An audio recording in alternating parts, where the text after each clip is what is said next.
Hello everyone, and welcome back. Okay, I just got home from work, and well, my original plan was to pick this American Series 200, this nice vintage US version American here that I received from Keith Dean, and thank you very much, Keith, for this lock. It is an awesome lock, and I do collect Americans. So my original plan was to pick this on camera, so I picked it, and I was able to get the core out, luckily, because the screw was a little stripped, Phillips, and somebody had this core out before, obviously. Got the core out, and there is a couple of pins in it, so you can't turn it either way, 90 degrees either way. And, well, I was able to get one pin out. I could not get the other pin out, so I wasn't able to get it. But I was lucky enough to get the one pin out, so I was able to turn it enough so I could get the key pins out of the bottom and, well, repin it and rekey it. So now I have, it's rekeyed. That's the bitting on it, and it does work very well now. But I still can't get that one pin out, so I'm not able to get it. So I scrapped that video. And instead of that video, well, I grabbed this lock here. And I received this lock today, well, before I went to work, which it was actually yesterday. Before I went to work from Jp McPinning. I got a nice sweet little package from him with a couple challenge locks and our collaboration lock, which I'll get into. And yeah, this lock here was in it from, it is pinned up by my buddy Bill Bacard. So, both Bill Bacard and Jp McPinning both have really awesome channels. So if you have not checked either one of them out, please go do so. They are really awesome guys, and like I said, they really have great channels. So, but anyways, this is Bill Bacard, number 28. And it does stop the tailpiece on my vise there, but it does work very smooth. It's quick set type keyway. That is a bitting on it. So of course it has a decent bitting on it, because it is a Bill Bacard lock. He likes those extreme bittings. But yeah, we're locked up, and well, let's see if we get in this one, and we'll be able to gut this one. Alright, let me zoom this up a little bit first. Alright. Let's see here. Let's see if I can get that to stop rocking here in my mat. Alright. We'll go with top of the keyway. It's kind of a wide keyway too, so there's a little slop there. And, well, we'll go with my favorite pick, of course, from Trickmaster. If I ever break this pick, I'm going to have to replace it myself. Or have him make me another one. But I'll try to replace it myself. Ooh, that was a little click from 3. Oh, okay, we got a nice click from, I believe that is 6. I'm not sure if this is a 6-pin lock.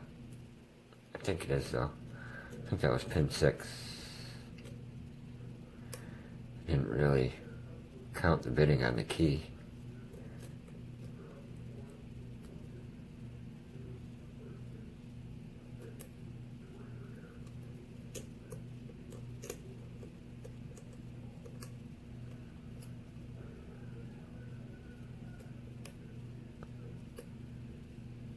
Some counter here. Okay, that was pin 2, I believe.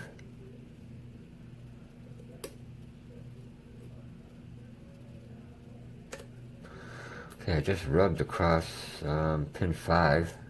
Got a little more turn on that core.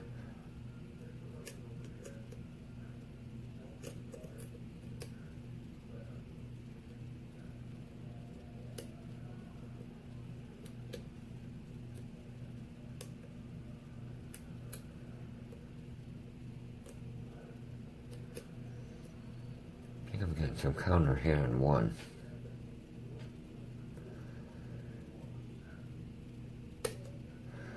Alright.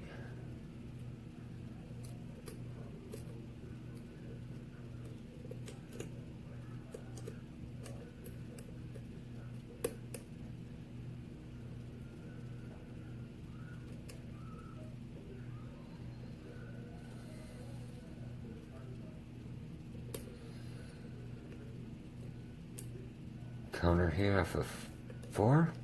5. Ooh. Darn it. The flying tension wrench, that hopefully is good luck.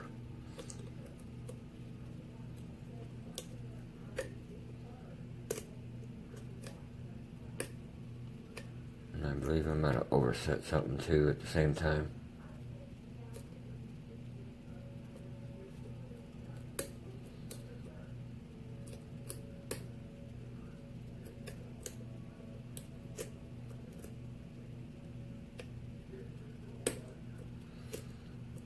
Okay, I believe that was pin 5. Oh, that was pin 5 again, so that was definitely an overset.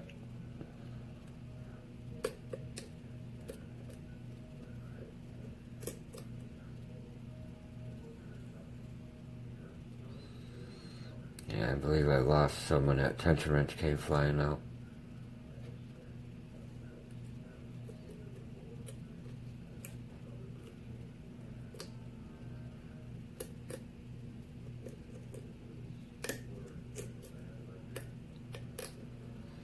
And I had to back it off. Something was overset.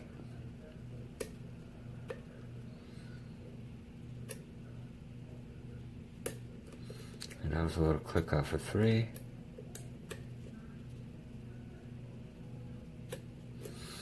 A little bit off of 5, a little turn on that core.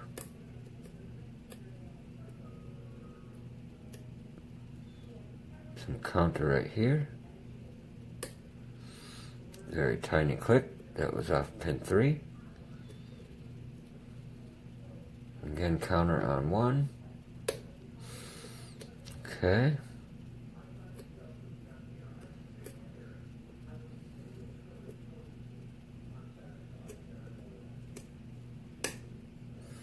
Little click from 6. I'm getting some counter here on 6. Alright. Got him a little bit more. Got an extra click out of him. A little turn on that core. Some counter here off of 3.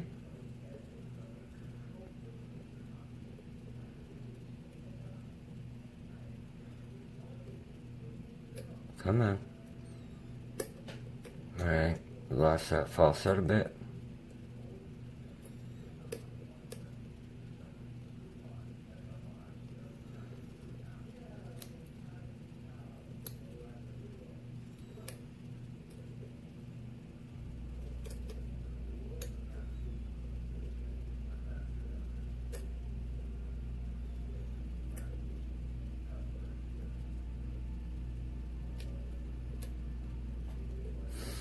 Okay, that was pin either 1 or 2. Might have been, oh, that was pin 2, sorry. Got more turn on that core, and we lost the tension wrench again. And we are open now. Alright, the flying tension wrench. Alright, we're open. Sweet! We are just caught on the back of that vise a little bit. Yep, you can see we are open. Sweet! Alright. Okay, let me zoom us out a bit. Grab. Oh, there's a Bill Bacard lock. We'll grab Bill Bacard pinning tray. Awesome tray that Bill had made for me. Sweet. Alright, we'll lock it back up. I'll take this out the back.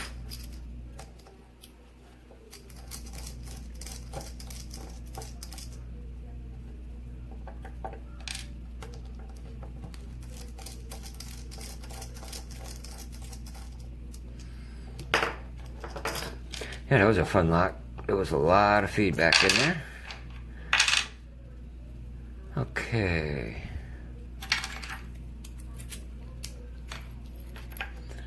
Bill makes some really tough locks too. I do have, I think like 3 of them. I've gotten quite a few of his locks, and I think I have at least 2 of them in my naughty bucket. Alright, let's see what we have here. Alright, put that right there. There's all 6 pins.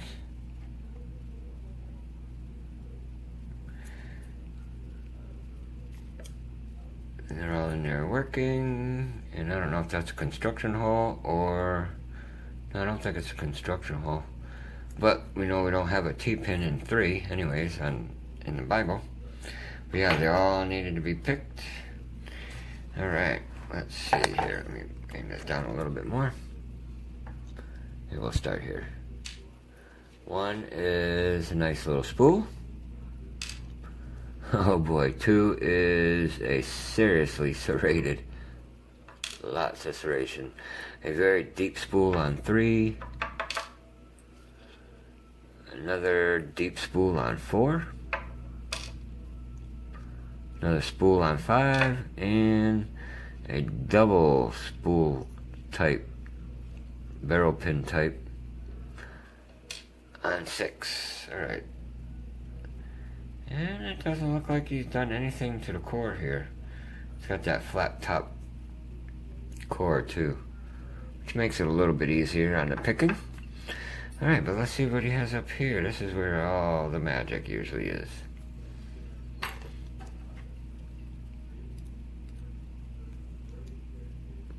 Alright, we have a pretty deep spool with a very sharp edge on it. Copper spring. Little spool with another very sharp edge on it. It's a good thing there wasn't no threading in that core. He said I could beat on this, but I don't want to beat on it. He said it's very hard wood. And we have a double spool in 3.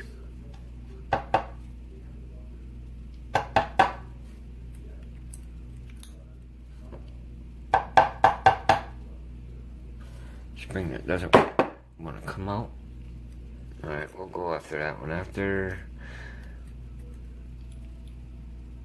I was going to go through the back, but that spring is in my way. We have a T-pin here in 4. Steel spring. Oh, the other spring is coming out now. Cool. Very loosely wound steel spring there in 3.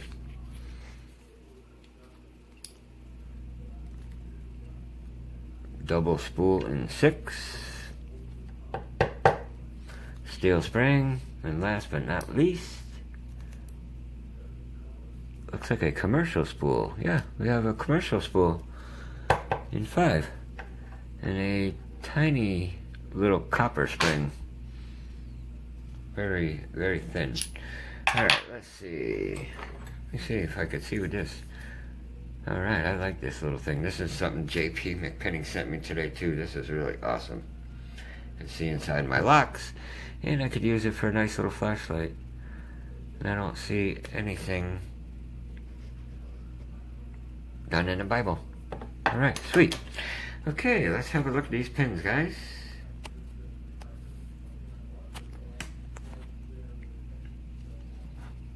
Okay. Key pin 1, we have this very small spool here. Really sharp edge on the top of that too. And this one here, look at this one. Lots of serrations. Very sharp, very deep. Nice. Then we have a very deep spool here in 3. Another fairly deep spool here in 4. Another little spool here in 5 with a very sharp edge on the top of that one too. And ooh, almost lost it. Double spool type here in 6, if I could get it. Grab it right. Sorry about that. Double spool type here in 6. Trying to do that through the camera. Sweet. Alright, for up here, for the drivers, we have another spool with a sharp edge in 1. Spool with another sharp edge in 2. Double spool here in 3. Oops. Little T-pin here in 4. We have a commercial spool here in 5. And a double spool to match the double spool that's in the key pin on 6. Awesome. Then we have a copper, steel, little steel, very thin, little thin copper, and another steel. Yeah. Awesome lock by my buddy Bill Bacard and Jp McPinning. Thank you very much for sending this lock my way. And yeah, Bill, thank you for pinning it up and sending it out to the community. Alright guys, if you enjoyed this video, please hit that like button. If you have any questions or comments, comment below. And yeah, everyone, please be safe and stay legal. Thanks guys. Bye.